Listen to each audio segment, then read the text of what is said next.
futuro parecia promissor para John Baker, um jovem de 24 anos, na primavera de 1969.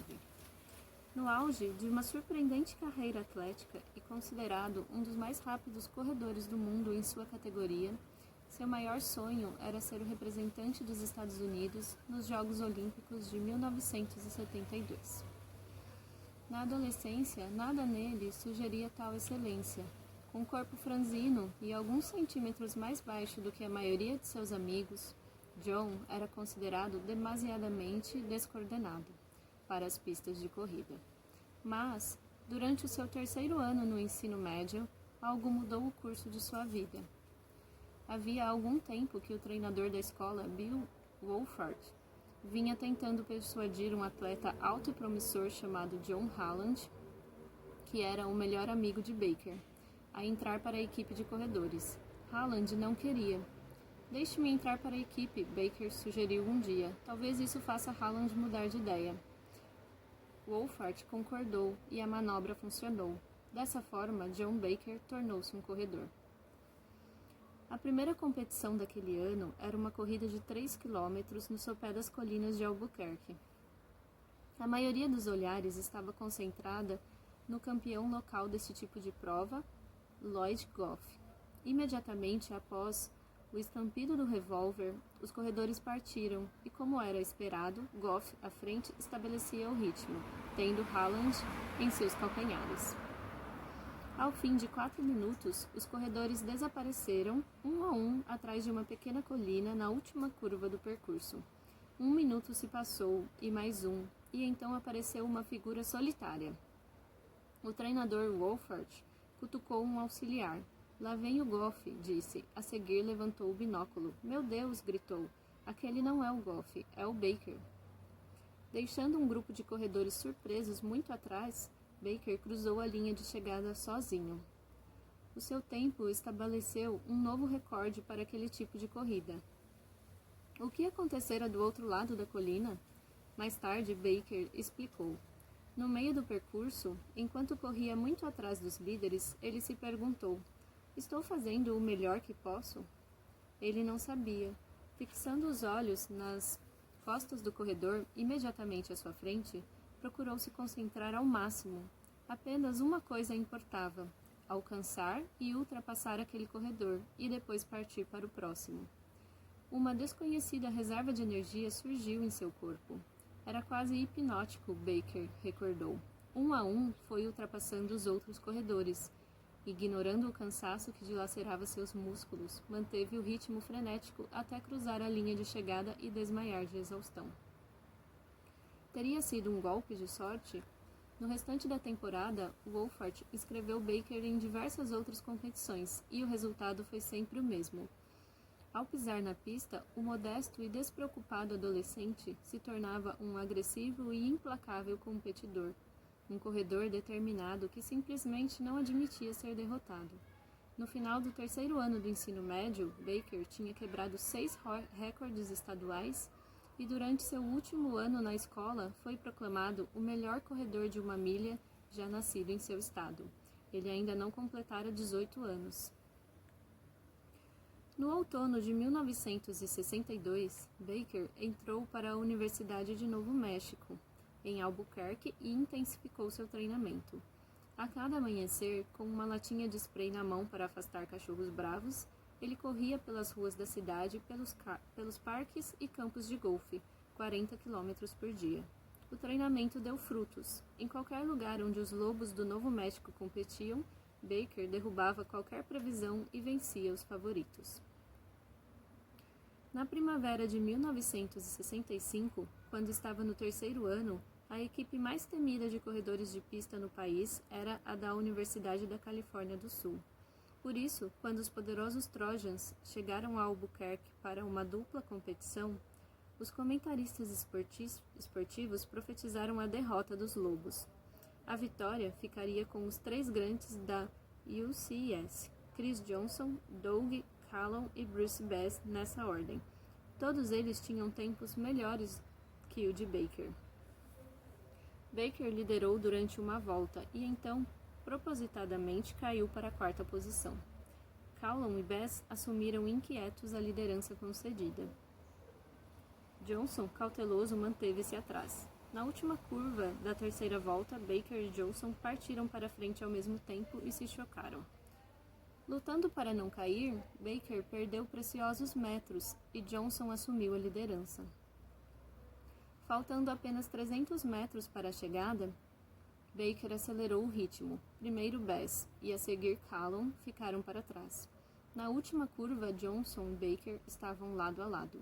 Lentamente, Baker assumiu a liderança. Com ambas as mãos estendidas acima da cabeça, formando um V de vitória, cruzou a linha de chegada.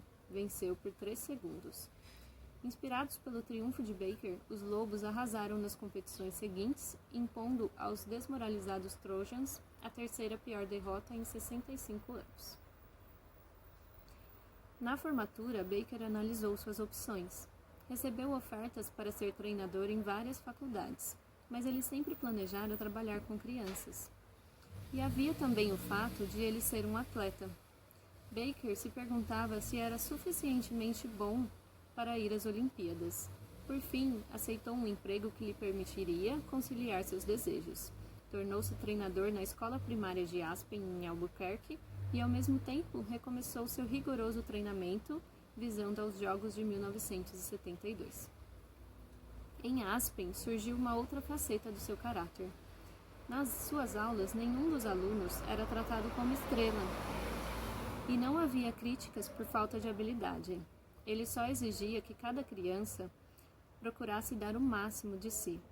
Esse senso de justiça, somado a uma inequívoca e sincera preocupação com o bem-estar dos alunos, fez com que as queixas das crianças fossem levadas primeiro ao treinador Baker. Reais ou imaginárias, cada uma delas era tratada como se, naquele momento, se tratasse da questão mais importante do mundo. E a fama se espalhou. O treinador se importa conosco. No início de maio de 1969, pouco antes do seu 25º aniversário, Baker percebeu que se cansava com facilidade durante os treinos. 2 semanas mais tarde, começou a sentir dores no peito e finalmente acordou numa manhã com a virilha inchada. O urologista Edward Johnson imediatamente marcou uma cirurgia exploratória. Os temores de Johnson se confirmaram. Havia um tumor em um dos testículos de Baker e o câncer já se espalhara. Embora não o dissesse, o médico calculou que, mesmo com uma segunda cirurgia, Baker teria aproximadamente 6 meses de vida. Em casa, recuperando-se da segunda cirurgia, Baker enfrentou sua sombria realidade. Não haveria mais competições, e ele não iria às Olimpíadas. Provavelmente sua carreira como treinador estaria encerrada, e pior que tudo, sua família enfrentaria meses de angústia. No domingo, antes da segunda cirurgia, Baker saiu sozinho e foi dar uma volta de carro pelas montanhas. Demorou-se horas. Quando voltou para casa à noite, seu humor mudara consideravelmente. O sorriso habitual que tinha desaparecido de seu rosto estava de volta. Além disso, pela primeira vez em 2 semanas, ele falou sobre planos futuros. Mais tarde, naquela noite, contou a sua irmã Jill o que tinha acontecido naquele claro dia de junho. Baker tinha dirigido até Sandia Crest, o pico da majestosa montanha de 3.200 metros de altura que domina o horizonte leste de Albuquerque. Sentado em seu carro à beira do precipício, pensou na longa agonia que sua doença causaria à família e se deu conta de que poderia acabar com o sofrimento deles e o seu próprio em um instante. Com uma prece silenciosa, engrenou a marcha ré do carro e buscou o freio de mão. De repente, uma visão brilhou diante de seus olhos. Os rostos das crianças da escola primária de Aspen, as crianças a quem ele tinha ensinado a dar o máximo de si. Que tipo de mensagem seu suicídio transmitiria a elas? Profundamente envergonhado, desligou o carro, afundou-se no assento e chorou. Após algum tempo, sentiu-se mais calmo e percebeu que estava em paz. Qualquer que seja o tempo que ainda me resta, disse para si mesmo, vou dedicá-lo às crianças. Em setembro, após uma demorada cirurgia e meses de tratamento, Baker retornou a seu emprego e acrescentou à sua lotada agenda um novo compromisso: esportes para deficientes físicos. Quaisquer que fossem as suas enfermidades, crianças que até então tinham ficado marginalizadas agora assumiam posições como controlador de tempo do treinador ou supervisor-chefe dos equipamentos, todas vestindo as camisetas oficiais de Aspen, todas candidatas a receber uma fita do treinador Baker por se esforçarem muito. Ele mesmo confeccionou as fitas com material comprado com o próprio dinheiro. Perto do dia de ação de graças, cartas louvando Baker, vindas de pais agradecidos, chegavam quase que diariamente a Aspen. Mais de 500 cartas em menos de um ano. Meu filho era um monstro pela manhã, uma mãe escreveu. Tirá-lo da cama, alimentá-lo e levá-lo à escola era insuportável. Agora pula da cama e mal consegue esperar. Ele é o principal ajudante da quadra. Apesar das declarações de meu filho, eu não podia acreditar que houvesse um super-homem em Aspen, escreve outra mãe. Fui, em segredo, observar o treinador Baker com as crianças. Meu filho estava certo. Uma carta de um casal de avós. Em outras escolas, nossa neta sofria terrivelmente por causa de sua deficiência. Mas nesse maravilhoso ano em Aspen, recebeu do treinador Baker a nota máxima por tentar fazer o melhor possível. Deus abençoe esse jovem que deu autoconfiança a uma criança tímida. Em dezembro, durante uma visita de rotina ao médico, Baker reclamou de dores na garganta e na cabeça. Os testes confirmaram que o câncer tinha se espalhado para seu pescoço e cérebro. Durante 4 meses, ele sofrera em silêncio dores internas, usando seu incrível poder de concentração para ignorar o sofrimento, assim como tinha usado para vencer o cansaço enquanto corria. O médico sugeriu injeções para amenizar a dor. Baker balançou a cabeça. Quero trabalhar com as crianças enquanto puder, disse. As injeções entorpeceriam a minha sensibilidade. A partir daquele momento, comentou mais tarde o diretor da escola, passei a considerar John Baker uma das pessoas mais generosas que já conheci. No início de 1970, Baker foi convidado para ajudar a treinar um pequeno clube de atletismo para meninas em Albuquerque. Seu nome, as Duck City Dashers, ele concordou na hora, e assim como as crianças de Aspen, as meninas do Dashers responderam ao novo treinador com entusiasmo. Um dia, ele chegou para o treino carregando uma caixa de sapatos. Anunciou que ela continha 2 prêmios, um para a menina vencedora e um para a menina que, embora nunca vencesse, jamais desistia.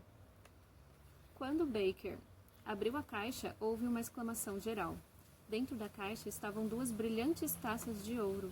Meses depois, a família dele descobriria que os troféus eram os que ele tinha recebido quando corria, com seu nome cuidadosamente raspado. No verão, as Duck City Dashers eram uma equipe que inspiravam respeito, quebrando recorde após recorde em competições por todo o Novo México e estados vizinhos. Orgulhosamente, Baker fez uma previsão ousada. As Dashers estarão nas finais do campeonato nacional. Mas agora um novo problema o atormentava. As frequentes sessões de quimioterapia lhe causavam intensas náuseas e ele não conseguia se alimentar. No entanto, apesar da crescente diminuição da resistência, continuava a supervisionar as Dashers, geralmente sentado em uma pequena colina acima da área de treinamento, de onde gritava, incentivando-as. Uma tarde de outubro, após uma reunião na pista, uma das meninas subiu a colina correndo em direção a Baker. Ei, treinador, ela gritou. A sua previsão se confirmou. Nós fomos convocadas para as finais em St. Louis no próximo mês. Radiante, ele confidenciou a amigos que tinha ainda uma esperança, viver o suficiente para ir com elas. Porém, isso não aconteceria. Na manhã de 28 de outubro, em Aspen, ele de repente levou as mãos ao abdômen e desmaiou no campo. Os exames revelaram que o tumor se rompera. desencadeando o choque. Recusando-se a ir para o hospital, ele insistiu em voltar à escola para um último dia. Disse a seus pais que queria que as crianças se lembrassem dele caminhando de cabeça erguida. Apesar de mantido por maciças transfusões de sangue e por sedativos, ele percebeu que a viagem para St. Louis seria impossível. Começou então a telefonar para as Dashers todas as noites, estimulando cada uma a dar o máximo de si nas finais. No início da noite de 23 de novembro, Baker desmaiou outra vez. Quase inconsciente, enquanto os enfermeiros o colocavam numa ambulância, ele sussurrou para seus pais: "Certifiquem-se de que as luzes estejam acesas. Quero ir embora em grande estilo." Logo após o amanhecer de 26 de novembro, virou-se na cama do hospital para a mãe, que segurava suas mãos, e disse: "Sinto ter lhe dado tanto trabalho."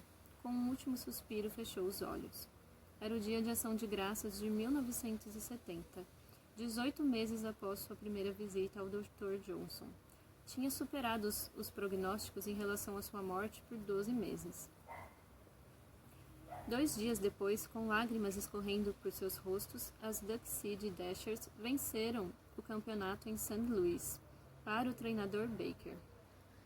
Esse seria o final da história de John Baker, exceto por um fenômeno que ocorreu após o seu funeral. Algumas das crianças de Aspen passaram a chamar sua escola de Escola John Baker. A ideia da mudança do nome se espalhou como vento. Começou então um movimento para tornar o novo nome oficial. "A escola é nossa", as crianças diziam, "e queremos chamá-las de John Baker." As autoridades de Aspen levaram o assunto ao Comitê Educacional de Albuquerque, que sugeriu um plebiscito.